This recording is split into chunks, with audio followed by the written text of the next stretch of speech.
Hi, it's Kiffin Labates here. So, firstly, I got a question an hour ago asking me if I'm Satoshi Nakamoto, and I get one of those about every 4 to 6 weeks. So, let me categorically state I am not Satoshi Nakamoto. I do not have even half the brilliance or insight that Nakamoto had to produce Bitcoin, and I don't have the right background. I personally think that it's quite likely that Nakamoto is not actually British, even though he uses standard British English, which I do.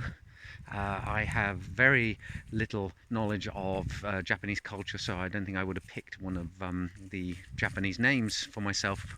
And the time zone doesn't match. Plus, with my family and kids, I wouldn't have had the time to do what he was doing back in 2007, 8, 2009.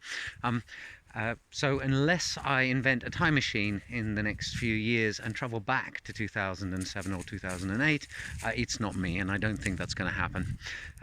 But it is interesting because one of the wonderful mysteries about blockchain and Bitcoin is this elusive founder who just disappeared. Now, my personal feeling is that it probably was Hal Finney. The sad demise of Hal Finney due to ALS and the early involvement that he had suggests that he may well have been the person who came up with Bitcoin. My second runner would be Nick Szabo, and I really don't think any other candidates make much sense. But I do love this about Bitcoin, the fact that there's this mystery founder. I think it makes for a fantastic story, and I think it's probably one of the reasons why Bitcoin has actually taken off, because it just adds that sparkle and element of intrigue that anything that is going to be successful needs. There needs to be this feeling that something is going on beyond what you can see on the surface. That's why things like, I don't know, Star Wars or Lord of the Rings work, because there's this sense that there's a much bigger story going on under the surface of the water, and we're just seeing the tip of the iceberg.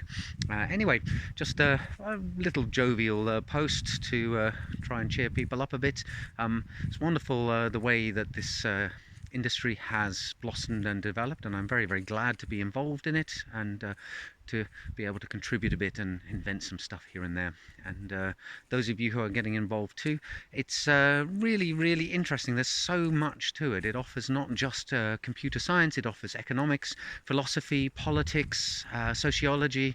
There are so many facets to blockchain that other subjects out there don't really offer, or if they do, it's kind of in a negative way. For example, when you look at AI, is the world going to be taken over by an AI when the singularity happens, kind of stuff. It's all a bit scary and intimidating, whereas I think blockchain actually offers a level of hope that not many other technologies out there do. Anyway, I'm going to wrap this up now. I'm having a great time at the cottage, and I'll be back at my desk working sometime in the next couple of days. Bye for now.